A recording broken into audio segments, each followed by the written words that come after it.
Les chrétiens sont en général en Syrie très affectés par ce qui arrive, comme ceux de l'Irak. D'ailleurs, ce qui s'est passé à Mossoul, en Irak, a eu beaucoup de retombées sur le moral des chrétiens en Syrie, qui avaient vraiment été effrayés par ce qui est arrivé. Et à ce moment-là, nous avons assisté à une situation de panique que nous n'avons jamais vue avant. Je suis évêque à Alep depuis 19 ans. Et je n'ai jamais vu une panique et une volonté de partir des chrétiens comme je l'ai vu il y a 10 jours, 15 jours, j'étais à Alep, avant d'aller aux États-Unis pour une conférence. Quel avenir se dessine, selon vous, pour les chrétiens de Syrie? Comment peut-on sortir de cette situation Oui, alors, alors, impasse terrible? je ne veux pas vous cacher, je ne veux pas rentrer dans des détails politiques, ni faire d'analyse politique. J'ai mon point de vue, mais je le garde pour moi.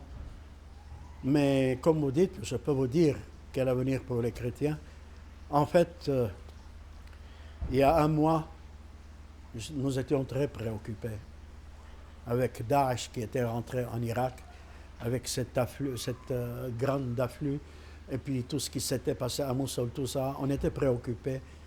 Et je ne vous cache pas, on m'avait demandé à Alep, qu'est-ce que vous pensez? Bien sûr, je suis toujours pour avoir l'espoir, ne pas perdre l'espoir et penser positif pour l'avenir, mais j'étais très gêné.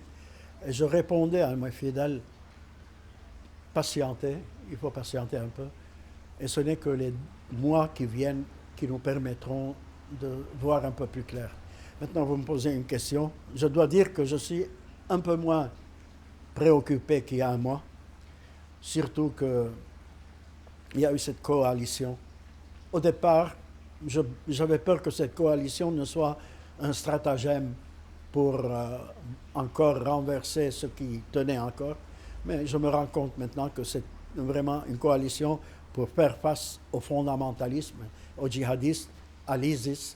Tout cela ne représente rien à côté de ce que nous aurons après cette mauvaise expérience qui va éveiller les gens, les musulmans aussi bien que les autres, que ce n'est pas ça la religion et qu'il faut accepter de vivre avec les autres et qu'il faut accepter d'entendre les autres, qu'il faut accepter que d'autres aient d'autres points de vue que moi.